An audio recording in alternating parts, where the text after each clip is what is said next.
का कोड हम स्क्रिप्टलेट्स में लिखते हैं। ठीक, ओपनिंग स्क्रिप्टलेट और क्लोजिंग स्क्रिप्टलेट।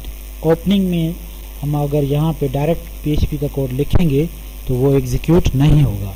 तो इसके लिए लाजमी है कि जब आप ओपनिंग स्क्रिप्टलेट लिखें तो यहाँ पे PHP वर्ड ज़रूर लिखेंगे। ठीक है, उसके बाद वेरिएबल क्रिएट करेंगे।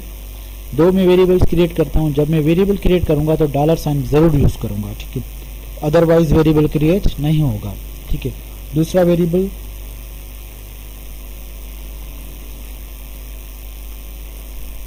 ओके, और जब मैं इनको दोबारा यूज़ करूँगा तो इसके हर दफ़ा जो है वेरिएबल्स के साथ $साइन ज़रूर यूज़ करूँगा। ठीक है, अगर मैं यहाँ पे ए वेरिएबल दोबारा यूज़ करता हूँ तो $A लिखूँगा। A इज इक्वल टू ऐसे नहीं लिखूँगा। ठीक है,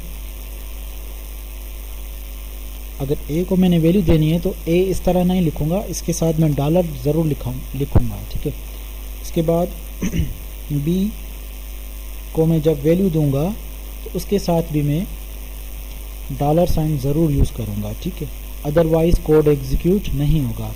इंटरप्रेटर को पता ही नहीं चलेगा कि B क्या है। ठीक है, जब मैं $साइन लिखूँगा तो उसको पता चल जाएगा ये एक वेरिएबल है। ठीक है, इफ़ दूसरी लैंग्वेजेस में हम डायरेक्ट लिखते हैं, लेकिन PHP में ये स्पेशल इसकी अलग ग्रामर सिंटैक्स इसका अलग है। ठीक है, तो C लैंग्वेज में, जावा में, C++ में हम जो है वेरिएबल का नाम लिखते हैं, लेकिन यहाँ पे हम $साइन उसके साथ ज़रूर लिखेंगे PHP में। ठीक है, अगर मैं इफ़ का कोड लिखूँगा तो इस तरह नहीं लिखूँगा, A is greater then B, इस तरह नहीं लिखूँगा। ठीक है, अगर मैं इस तरह लिखूँगा तो अगेन इंटरप्रेटर जो है इसको समझ नहीं पाएगा।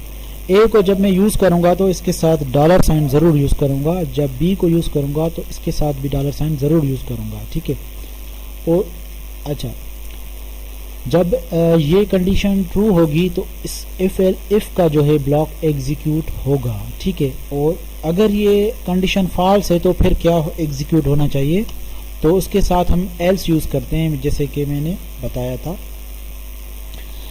ठीक है, अगर ये कंडीशन ट्रू होती है तो इफ़ का ब्लॉक एग्जीक्यूट होगा, अगर ये कंडीशन फॉल्स होती है तो एल्स का ब्लॉक एग्जीक्यूट होगा। ठीक है, इन दोनों में से किसी भी एक ब्लॉक को इंटरप्रेटर एग्जीक्यूट करेगा, या तो ये ब्लॉक एग्जीक्यूट करेगा या तो एल्स का ब्लॉक एग्जीक्यूट करेगा।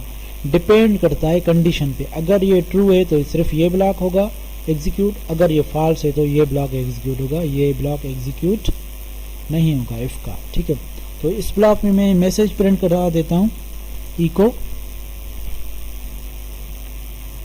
ये कंडीशन लिखी हुई है A is greater then B, तो यहाँ पे मैं मैसेज प्रिंट करा देता हूँ A इज़ ग्रेटर। ओके, उसके बाद दूसरा मैसेज A इज़, अगर A ग्रेटर है तो यहाँ पे मैं मैसेज प्रिंट करा देता हूँ, अगर ये फॉल्स है तो A इज़ लेस। ओके, तो ये हमारा जो ब्लॉक, ये जो आउटपुट हमारी इस प्रोग्राम की आएगी वो क्या होगी, A की वैल्यू 400 है, B की वैल्यू 300 है। ठीक है, इफ़ कंडीशन को चेक करते हैं। यहाँ पे A is greater then B, A की वैल्यू 400 है, B की 300, तो A is greater then B, 400 जो है 300 से ग्रेटर होता है। तो ब्लॉक कौन सा एग्जीक्यूट होगा, अगर कंडीशन ट्रू है। यहाँ पे कंडीशन ट्रू हो रही है तो इफ़ का ब्लॉक एग्जीक्यूट होगा, और इफ़ के ब्लॉक के अंदर echo A is greater than A is greater लिखा हुआ है, तो मैसेज सिर्फ और सिर्फ A इज़ ग्रेटर एग्जीक्यूट होगा, एल्स का ब्लॉक एग्जीक्यूट नहीं होगा। ठीक है, तो इस तरह इसका आउटपुट आएगा A इज़ ग्रेटर। तो इसको मैं सेव कर देता हूँ फ़िलहाल टेम्प्रेरी तौर पे, इसको .php से सेव करूँगा और इसको डेस्कटॉप में मैं रख देता हूँ, और फाइल का नाम रख देता हूँ test.php। ठीक है, और ये हमारे पास फाइल आ गया। इसको मैं कॉपी करके अपने रूट डायरेक्टरी में रख देता हूँ। रूट डायरेक्टरी इसकी htdocs होती है, और डैशबोर्ड में मैं इसको पेस्ट कर देता हूँ। ठीक है, हमारे पास ये प्रोग्राम आ गया।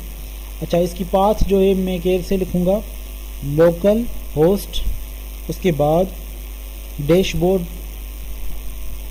डैशबोर्ड लिख के उस फाइल का नाम लिखूँगा test.php।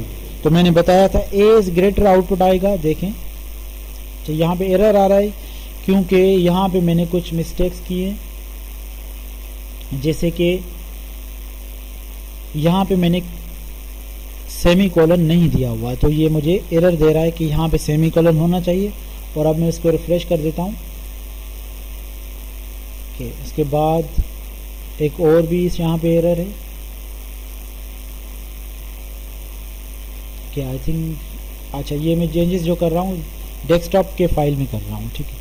तो यहाँ पे मैं सेमी कॉलन लिख देता हूँ और सेव कर देता हूँ अगेन, ठीक है। इसको मैं रिफ्रेश कर देता हूँ। अब देखें A is greater than, A is greater message आ गया, ठीक। तो यहाँ पे जब आप सेमी कॉलन लिखेंगे तो उसको नहीं लिखेंगे तो आउटपुट गलत आएगा, ठीक है। Thank you very much for watching my video.